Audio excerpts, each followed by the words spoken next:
Hey folks, what's happening? Today, I'm going to talk about 7 times Islam Makhachev shocked the MMA world. This is about one of the scariest dudes ever to step in the octagon. Islam isn't just another UFC fighter. He's the guy who made us all question what's possible, whether you're a champ, a huge fan, or just someone chilling at home with your friends. You know, there's something about the way he handles his fights that makes every UFC card extra electrifying. So buckle up and let's dive into the wild journey of Islam Makhachev, the man who made MMA history over and over again. All right, to understand how Islam Makhachev became the stuff of MMA legends, you've really got to know his roots. Islam was born in Makhachev. He's an ethnic Lak from the mountains of Dagestan, Russia. Growing up, this guy wasn't watching cartoons. He was into Tank Abbott and Ken Shamrock, dreaming of UFC glory. But life wasn't all about title belts for Islam. He hustled as a security guard so he could pay bills and still sneak off to train for competitions. Even as a child, street fights weren't uncommon in his world. The grown-ups literally made kids go up against each other to find out who's tougher. So yeah, fighting is basically in his DNA. Eventually, he trained under Abdulmanap Nurmagomedov, the coach who also turned Khabib into a legend. By the time he entered MMA professionally back in 2010, it was clear Islam wasn't here to make up the numbers. He was determined to carve out his own place on the global stage. Before Islam Makhachev became a household name, his UFC debut in May 2015 against Leo Kunst was a jaw-dropper. Most rookies have a tough time transitioning to such a high level, but not Islam. He dominated with technical grappling, controlling every position, and finished the fight with a rear naked choke in the second round. Right from the start, Islam showed the MMA world that he wasn't just another prospect, he was already fighting like a seasoned veteran. This debut sent shockwaves and made everyone pay attention to the arrival of a new powerhouse from Dagestan. Now, before Islam started smashing records and opponents, he had one pretty rough wake-up call. Back in 2015, he fought Adriano Martins at UFC 192 and got knocked out in the first round. Yep, it was fast, it was brutal, and it was the only professional loss of Islam's career.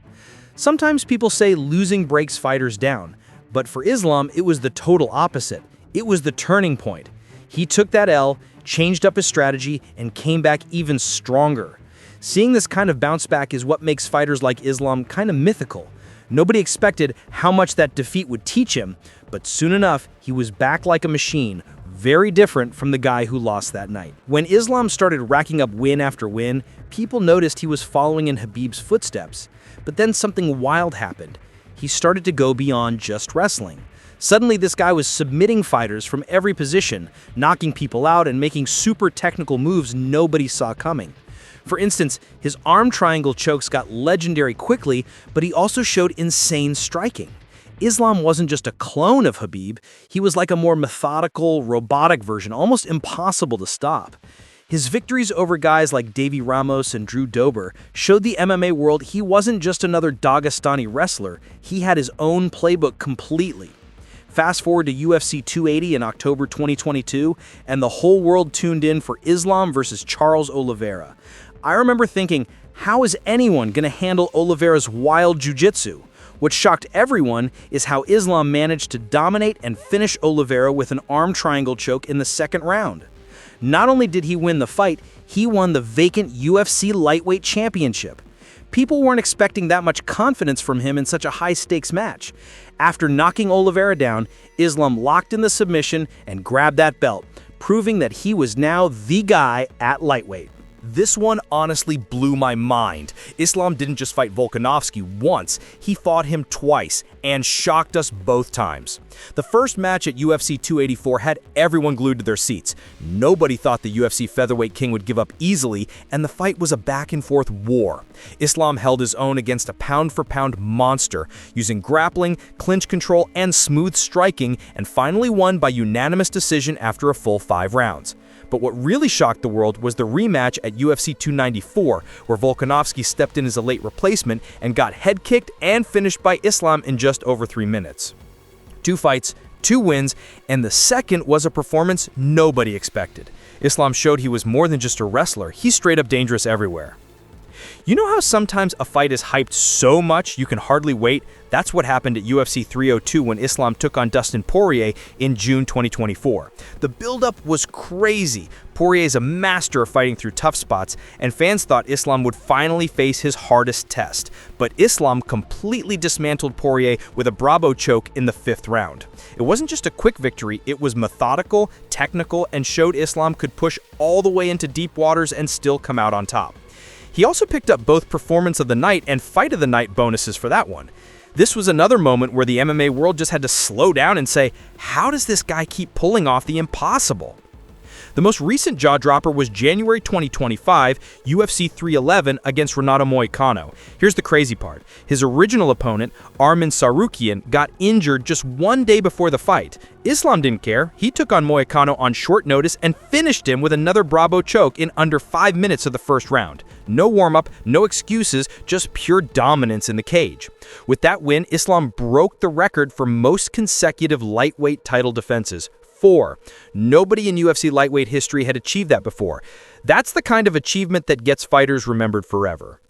After dominating the lightweight division, Islam Makhachev set the MMA world on fire once again by moving up to welterweight to face Jack Della Maddalena at UFC 322. Not only was this a massive challenge, facing a dangerous, bigger opponent in a new weight class, but Islam delivered beyond anyone's expectations. He showcased his trademark control and relentless pressure, eventually finishing JDM with a clinical submission in the 3rd round. This victory made Islam a 2-division UFC champion, a historic achievement that only the greatest in the sport have managed. With this win, he proved that his dominance isn't limited to just one weight class and cemented his legacy as one of the all-time greats in MMA history. Woo! Donald Trump, let's go open the White House. I'm coming. That would be absolutely tremendous. If you're wondering, why is Islam so dominant? Let's talk about his fighting style. Islam built his foundation on Sambo, just like Khabib, but he's even more patient and technical. He'll chain takedowns, wear his opponent down, and hit them with submissions they never see coming. He doesn't just rely on wrestling, he uses feints, kicks, and measured striking to set up his game. Once he's on top, you're basically stuck. Some call him a sleep slapper. You mess with him and he'll end your night in a flash. So there you have it. Islam Makhachev isn't just a great champion, he's the guy who changes the rules every time he walks into the cage.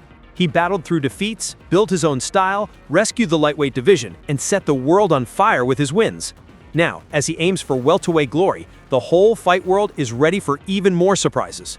If you like knockouts, submissions, or just seeing someone do what nobody else can, remember these 7 wild moments from Islam. Thanks for watching, and don't forget, anything can happen when Islam Makhachev steps up. Hit that like button, subscribe for more, and let me know in the comments which moment shocked you the most. That's it, folks. See you in the next round.